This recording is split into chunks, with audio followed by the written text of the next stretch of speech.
This is kind of hard to understand, but sometimes you can try so hard at something. Sometimes you can be so prepared and still fail. And with every time you fail, it's painful. It causes sadness. Understand, my friend, is that you're supposed to fail. You're supposed to fail because failure is the stepping stone to success. It's not just cliche, because failure is an experience that lends to wisdom that ultimately makes you a stronger version of yourself. Self-love, rebuilding self, seeing to it that you spend enough personal and alone time to seek higher levels of self. What is the next level of you? Remember, whenever one door closes, there is another door waiting for you. Don't second guess yourself, and don't be so afraid of failing that you create excuses instead of producing results.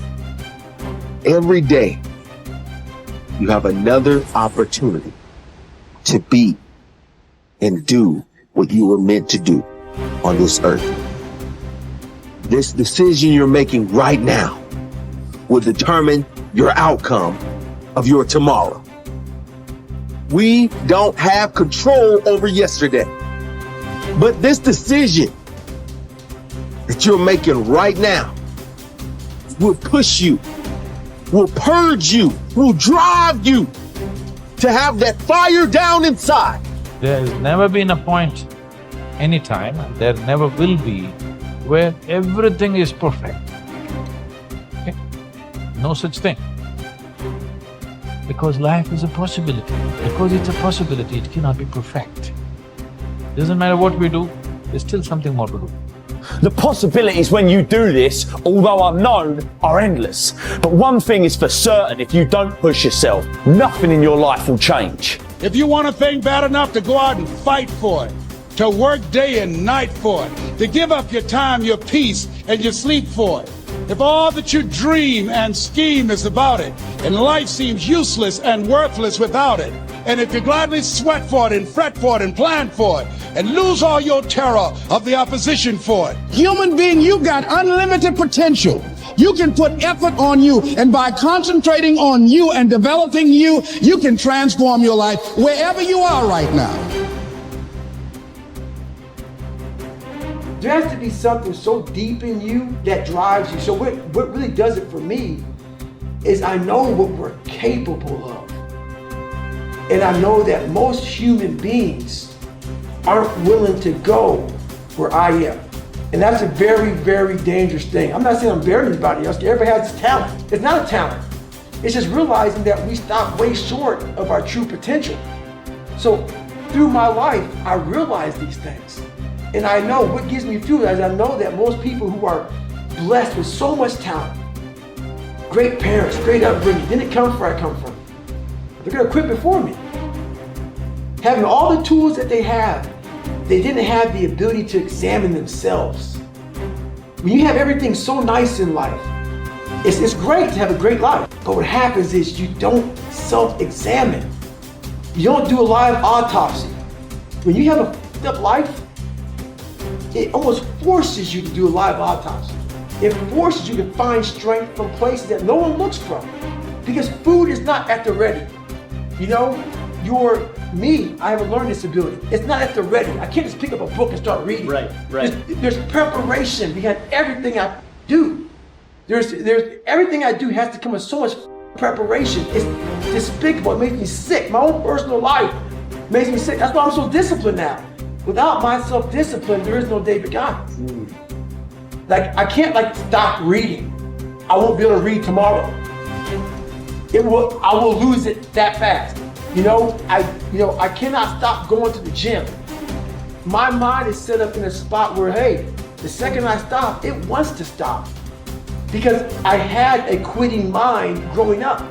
When you get beat the shit out of you all the time, your mind wants to go to that nice spot where you're comforted, where you're not trying, where shit is easy. That's where your mind, it doesn't want to think. You have all these things in the mind, and the mind can only absorb so much.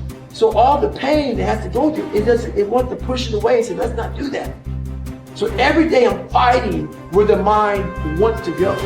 So it's a constant evolution, man. There isn't a better way to live your life. There's no right way and wrong way. There is only the way that gives you more energy. There is only the way that gives you fulfillment.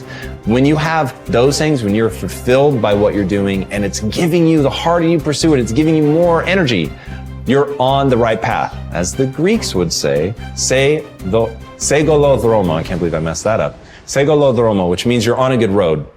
And that's what I want people to understand. Like, yes, I preach a very specific path, but I don't think that it is a universal path.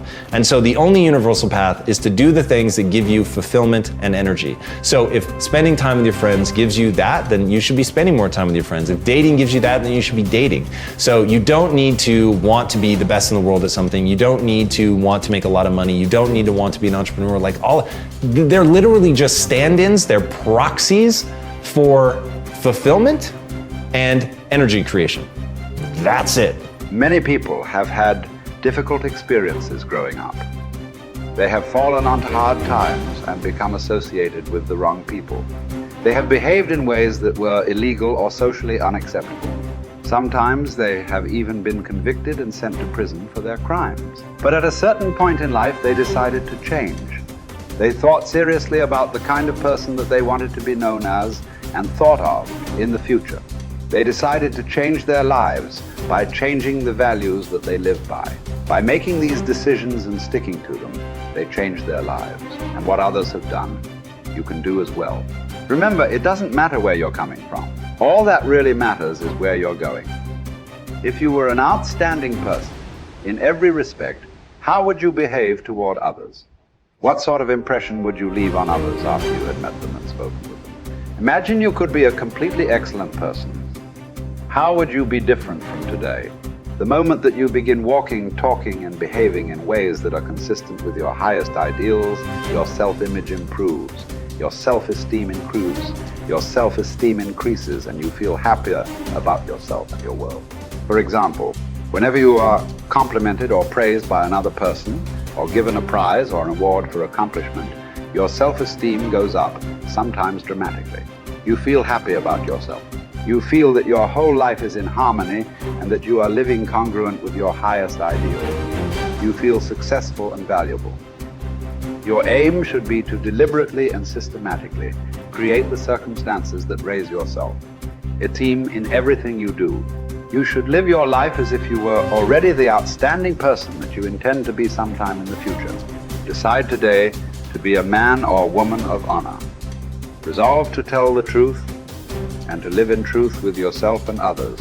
Crystallize your values in each area of your life. Write them down. Think of how you would behave if you were living consistent with those values and then refused to compromise them for any reason.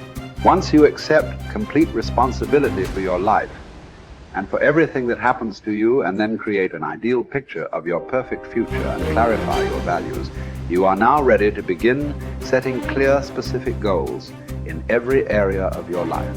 You are now on the launching ramp and ready to take off toward the stars. You have to work on yourself. You have to have an unstoppable attitude, and no excuse is acceptable. And you've got to make it a priority, a non-negotiable in your life, and hold a constant vision of what it is you want to achieve. See it accomplished and go all out. Find a way to win. In spite of the setbacks, in spite of the disappointments, in spite of your failures. I tell people when I'm giving presentations, you will fail your way to success. I have a saying, is life knocks you down, try and land on your back, because if you can look up, you can get up.